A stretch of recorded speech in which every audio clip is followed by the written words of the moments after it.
Olá, turma, tudo bem com vocês? Espero que estejam bem. Mais uma aula da NR5, a CIPA, né? Comissão Interna de Prevenção de Acidentes, que é um departamento dentro de uma empresa, né? Uma comissão dentro de uma empresa muito importante, né? Sobre a prevenção, com relação à prevenção de acidentes. Nós já vimos vários processos desde a sua formação, constituição, não é verdade? E hoje nós vamos ver a parte de treinamento e processo eleitoral. É muito importante, né? Porque a NR5, a CIPA, ela é contemplada e ela é sempre questionada em todos os concursos que nós temos aí para segurança, sabe? Então a NR5 é um prato cheio para questionamentos, tá ok? Então, devido a isso, turma, nós vamos estudar hoje o treinamento e o processo eleitoral. Muito bem. O objetivo, não podemos esquecer sempre o objetivo da CIPA, né? Que nada mais é do que a sua prevenção de acidentes, doenças, tudo na parte laboral, ou seja, sempre preservação da vida e a promoção da saúde do trabalhador, tá ok? Outro item importante que nós precisamos saber, que nós aprendemos lá na NR1, que são aqueles conceitos fundamentais para nós podermos entender todas as normas de segurança, tá ok? É o conceito de estabelecimento, né? O estabelecimento não é loca, não, é um local, né, privado ou público.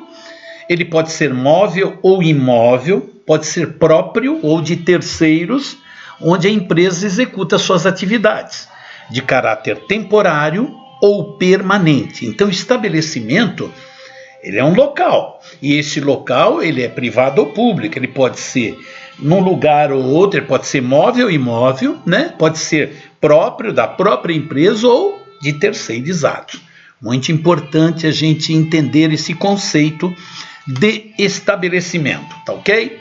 Eu vou aqui procurar a minha caneta, aqui, já achei, vou achar ela aqui, beleza. Vou deixar ela aqui para a gente poder entender. Muito bem. O item 531, né, 3.2, é uma observação importante. O treinamento de membro eleito em processo extraordinário deve ser realizado no prazo máximo de 30 dias. Olha bem, as questões que tem aí de concursos, ela sempre atenta aos prazos, não é verdade? Qual que é o prazo da CIPA, qual que é o prazo para você poder fazer eleição, etc. E esse item aí, ele trata do treinamento do membro em processo extraordinário. Por exemplo, se você tiver um membro e precisa eleger um outro extraordinariamente, porque aquele outro saiu ou pediu saída da empresa, etc. Tá bom? Então a gente tem que atender esse item num prazo de 30 dias, contado a partir da posse, tá bom? Muito bem, isso é uma observação. Em relação ao treinamento, pessoal, a gente pode falar o seguinte: o item 5.32, ele diz o seguinte, olha que interessante, vou adiantar meu risco aqui para eu poder saber onde ele está. Vamos lá, ver aqui onde está. Beleza. Não sei onde ele está, espera um pouquinho só, deixa eu só tirar isso daqui, tirar essa parte daqui, vamos ver se ele tem aqui. Ah, tá ali em cima, Tá aqui. Então aqui eu vou vir para cá para tirar esse item aqui, não é verdade? Então é esse item que nós estamos estudando, olha, 5.3.32. A empresa deve promover treinamento para os membros da CIPA, titulares e suplentes, antes da posse. Olha bem, nós temos que sempre, antes da posse, ter essa parte do treinamento, a empresa que promove, tá ok?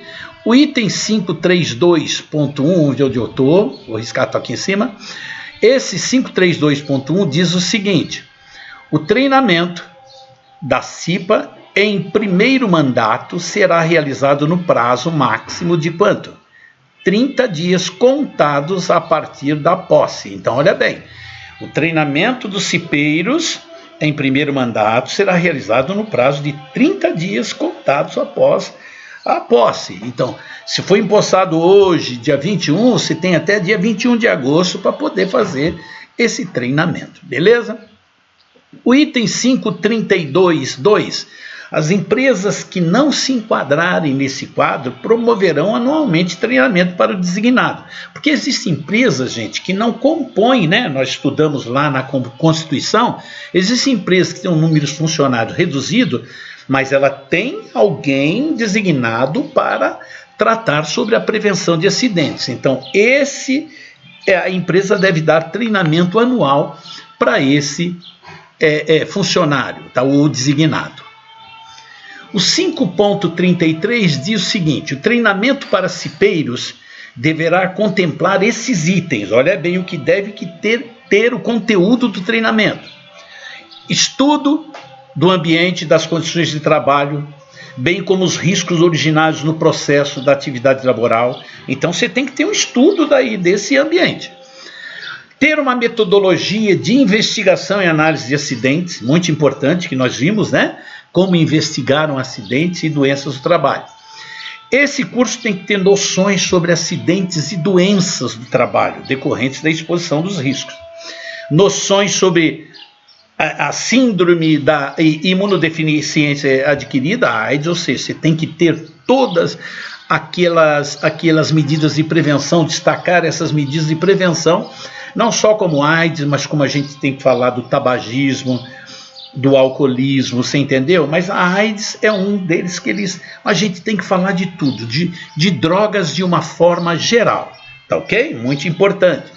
Noções sobre legislações, sempre em relação à parte previdenciária, em relação à saúde do trabalhador, seguindo lá a parte da CLT.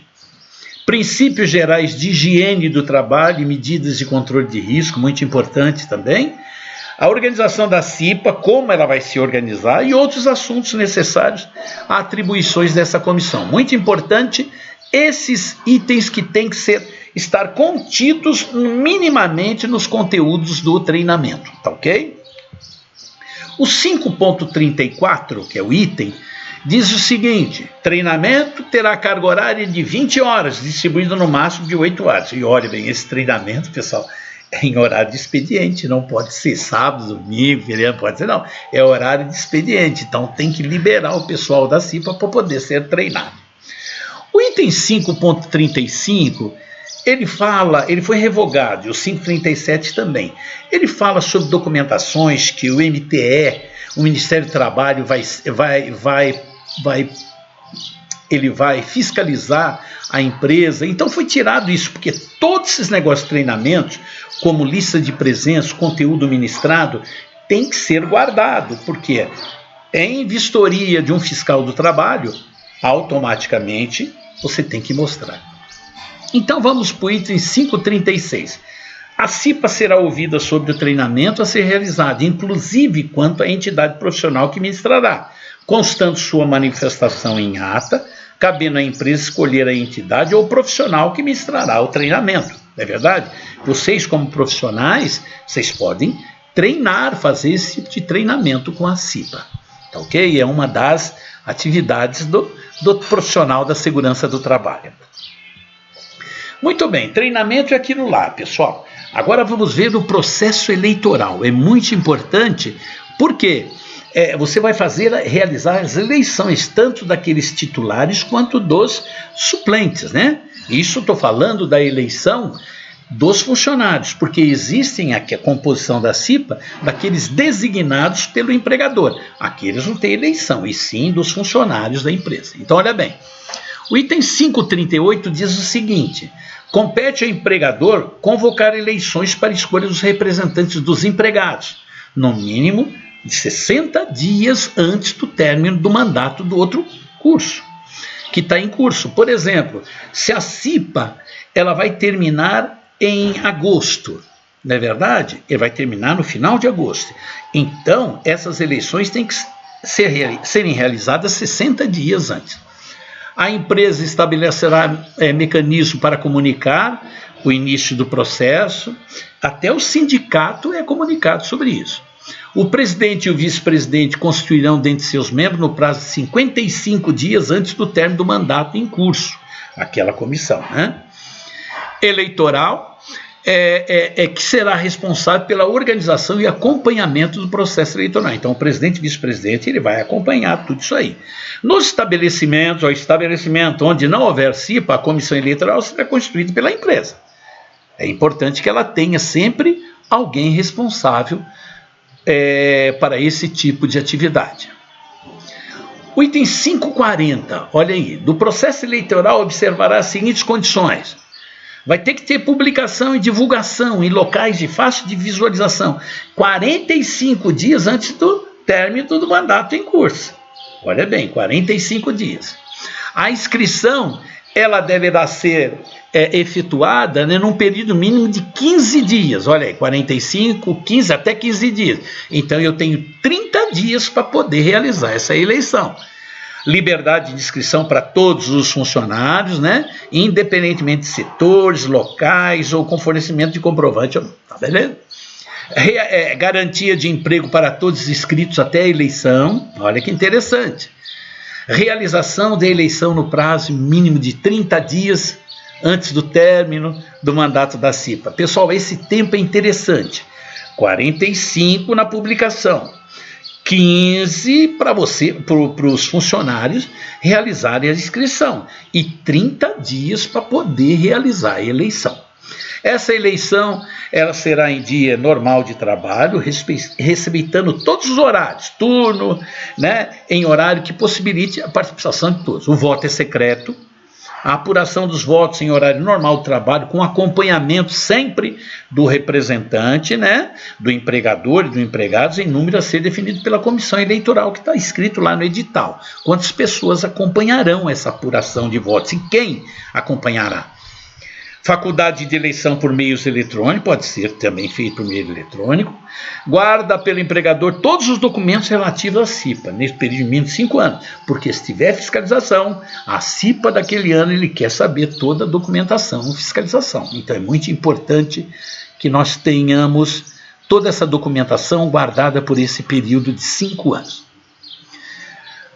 O item 541 diz: havendo participação inferior a 50% dos empregados na votação, não haverá apuração e a comissão eleitoral deverá organizar outra votação que ocorrerá no prazo máximo de 10 dias. Olha bem, você não teve 50% dos empregados votando, teve 40%, então você tem que realizar outra eleição no prazo de 10 dias até e fazer essa divulgação para que você consiga ter acima de 50% dos empregados. As denúncias sobre o processo eleitoral deveriam ser protocolizadas na unidade descentralizada do MTE até 30 dias após a posse. Então, após a posse do membro, até 30 dias, você pode falar alguma coisa sobre o processo eleitoral, denunciar no Ministério do Trabalho, beleza? 5421, compete à unidade do Ministério do Trabalho e Emprego, né, confirmar irregularidade, determinar sua correção ou proceder à anulação quando for o caso. Em caso de anulação, a empresa convocará nova eleição no prazo de 5 dias. Olha lá, era 30, depois 10, agora 5 dias, a contar da data da ciência, garantias de inscrições anteriores. Beleza? Olha, é interessante esse fato. O 542.42.3 diz o seguinte: quando a anulação se der antes da posse dos membros, ficará assegurada a prorrogação do mandato anterior. Então, o mandato, se está anulando, não está conseguindo fazer a votação, esse mandato vai postergar um pouco, tá ok? Então, a prorrogação, quando houver esse empecilho aí. Assumirão a condição de membros titulares e suplentes, os candidatos mais votados, é lógico. Em caso de empate, assumirá aquele que tiver maior tempo de serviço no estabelecimento, olha que importante. Os candidatos votados e não eleitos serão relacionados em ata, e essa ata tem que ter disponibilizada, possibilitando a nomeação posterior em caso de vacância de suplentes, tá bom? Sempre em ordem decrescente de votos. Quem tem o maior voto entrou. Se não entrou, ele fica lá. Se alguém sair, ele pode ser renomeado. Beleza? para aqueles espaços vacantes. Agora nós temos, geralmente em indústrias grandes, nós temos aqueles estabelecimentos e que são terceirizados, tá certo? Uma obra específica naquele setor. Então vamos ver, muito importante. Quando se tratar de empreiteiras ou empresas prestadoras de serviço, considere estabelecimento. Para fins da aplicação dessa ANR, o local em que seus empregados estiverem exercendo sua atividade. Olha lá, se você tem uma empresa e está fazendo uma obra lá, uma empresa terceirizada, o que nós devemos fazer? O que a CIPA deve fazer ali? Muito importante. Olha, o item 547. Sempre que duas ou mais empresas atuarem no mesmo estabelecimento, a CIPA, ou designado da empresa contratante, deverá, em conjunto com a contratada e com os designados, definir os mecanismos de prevenção ali. As decisões da CIPA serão também solicitadas para aquelas empresas contratantes. É lógico, vai ter a contratada e o contratante ali relacionando, né? A contratada e os contratantes que atuem no mesmo estabelecimento deverão implementar a forma integrada de medidas de prevenção. O que adianta, gente, você está numa empresa, tem uma empresa terceirizada ali, né? E tem muito acidente na empresa terceirizada, você da empresa, da CIPA da empresa, é responsável por isso também. Então, muito importante que tenha essa união entre contratadas e contratantes, sempre no mesmo estabelecimento de trabalho. Ela não vai trabalhar à toa, não. Ok? Das contratadas, contratantes, o item 549, a empresa contratante adotará medidas necessárias para que a empresa contratada e sua CIPA designada e os demais trabalhadores lotados naquele estabelecimento, né, tenham informações sobre os riscos presentes ali. É lógico que se você, não é porque é empresa terceirizada que você, ele vai estar naquele local, ele está sujeito àqueles riscos presentes naquele local. Então a CIPA tem que colocar as medidas, exigir as medidas preventivas, né, daqueles trabalhadores contra das terceirizadas que usem aqueles equipamentos para medida de proteção adequada. Muito importante. A empresa contratante adotará as providências necessárias para acompanhar o cumprimento das empresas. É lógico. Você fala, o cara não atua, você fala de novo, ele não atua, você tem que fazer as medidas de segurança, ou seja, descaracterizar a contratação, né? ou paralisar aquele serviço até que as medidas de segurança e saúde do trabalho sejam providenciadas. Muito importante, tá ok? Terminamos a NR5, aliás, terminamos a disciplina de segurança do trabalho 1, tá ok, pessoal? Então, na avaliação só vai cair a NR5, então muito importante que vocês fiquem atentos, é só sobre a NR5, leia a NR5, é importante que você saiba ela na ponta da língua, para você poder fazer uma avaliação tranquila, tá ok? Um abraço a todos e se cuidem.